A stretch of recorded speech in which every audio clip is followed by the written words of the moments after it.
There are at least 32 million eligible Latino voters in November's midterm elections, making them one of the fastest growing sectors of the American electorate. Laura Barone Lopez has more on the politics and issues driving these voters. This year, Latino voters will be critical in deciding a number of key races that could determine the balance of power in Congress. For years, they have voted solidly Democratic, but the voting preferences of this diverse group are shifting. In 2020, President Biden won Hispanic voters by 21 points, down from Hillary Clinton in 2016, who won them by 38 points. To take a closer look at all this, I'm joined by Carlos Odio. He's the co-founder of Equis Research, a progressive polling firm that focuses on Latinos, and Mike Madrid. He's a Republican strategist and co-founder of the Lincoln Project. Thank you both for joining me today.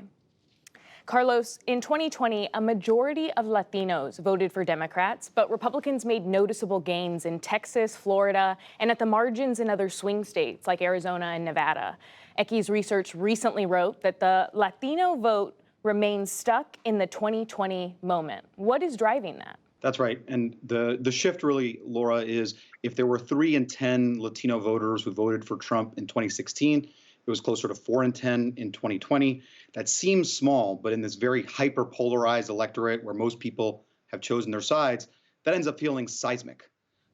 Today, as you said, we are not seeing Democrats rebound among Latino voters, nor are we seeing their margins necessarily decrease. What we're seeing is a lot of Latino voters in limbo. And everything we see points to the role of the economy. They have concerns about the economy and Democrats' approach and handling of the economy and handling of other crises that have emerged over the last year. And yet Republicans haven't sealed the deal. And so still they're here on the fence, deciding which party they'll be with at the end of the day. Mike, talking about Latinos that are in limbo, what issues could provide further opportunity for Republicans to persuade Latinos, particularly in states like Arizona and Nevada, where the Latino population, mostly of Mexican descent, as we know, is different than the population in Florida? That's a great question. And again, most of the undecideds, that area that Carlos is correctly pointing out, tends to be a Mexican-American vote. That's where about 80% of the competitive races in the country are dealing with that segment of the electorate. But the answer in brief is the economy. It's been the economy as a top issue for the past 3 decades. It continues to be. As the essential workforce in this country, it's overwhelmingly disproportionately impacting Latinos, whether it's inflation or whether it's job instability. Those are the concerns, those bread and butter issues that are driving the remaining segment of the electorate that Carlos is pointing out has not made a decision yet as we enter the final stretch of the midterms. Mike, just very quickly, is there anything in addition to the economy, any other issue that you think Republicans could use to persuade Latinos? Well, look, there's a really fascinating debate that's playing out in the Latino community. For Democrats, the abortion issue has decidedly moved Latinas, Hispanic women, back into the Democratic column, essentially blunting this rightward shift that was happening. But what you're seeing play out in the Rio Grande Valley, for example, and really throughout the Southwest, is the Republicans doubling down on this border security and this crime and law enforcement issue. Seems to be working in Texas, not as much in Arizona, but you do have other states that may not be border states with large migrant communities, like Nevada, a very contentious state, where the data is decidedly mixed, not just between the parties, but on the issues set. And so this complication of how we're approaching the vote in different states is really, I think, part of this American story that's really unfolding in a really rather unique way. And on the issue of abortion, as well as gun policy, Democrats are favored by Latino voters. And a recent New York Times Siena poll found that 63% of Latinos oppose the Supreme Court decision to overturn Roe versus Wade, compared to the 22% who support it. Carlos, could that Dobbs decision outweigh Latinos' concerns about the economy? Well, look, here's the thing about abortion when it comes to Latino voters. First of all, there is this somehow a conventional wisdom in certain parts that Latinos are more socially conservative, perhaps on something like abortion. I don't think there's a lot of evidence of that, actually. What I will say is, if you ask an abortion question 1,000 different ways, you're going to get 1,000 different answers. And there is a lot of nuance. Where the nuance disappears is when it comes down to taking away rights. Well, like we see in the overturning of Roe v. Wade, in the Dobbs decision, in the action that now states are taking to strip away existing rights, what we are seeing is outright rejection across the Latino electorate, and especially among these swing voters who are the ones who are going to tip this thing in critical states one way or the other. You see other issues like guns. Guns, again, can be very complicated. I will say Uvalde hit very personal way in Latino communities.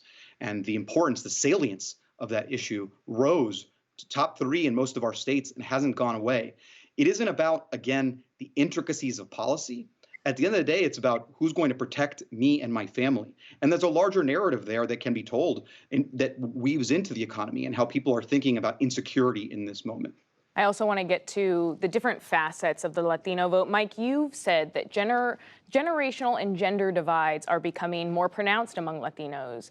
Ahead of 2020, Equis found that young Latino men were drifting more towards former President Trump, while young Latinas are squarely with Democrats. Do you think that these divides are going to grow in November? I think they may actually close a little bit because of the nature of the issue set that Carlos just brought up. But I think the long-term trend is absolutely going to play that out. I think he's exactly right.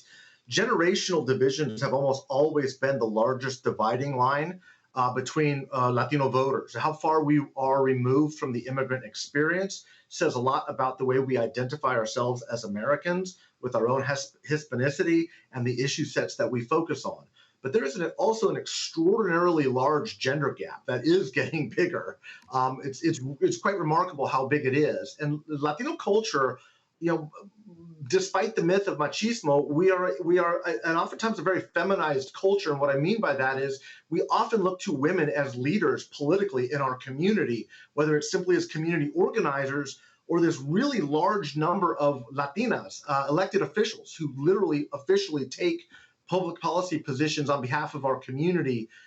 There is a very big gap, and I would argue probably going to get bigger over time between men and women in the Hispanic community. And Carlos, there have been a record high number of migrants arriving at the U.S. southern border this year. I know Mike touched on the immigration issue, but how is that impacting races in states like Arizona and Nevada? And, immigration and the issue of immigration served for a very long time to help differentiate between the parties among Latino voters. There was a good decade where really the Republican Party brand was defined by the rhetoric around an issue like immigration. We've seen that that's not the same right now, that actually some of the president's lowest approval ratings in this moment are on his handling of immigration. And that's because it's driven by essentially everybody, all Latinos on all sides of the issue. Really, there hasn't been a lot of action on immigration.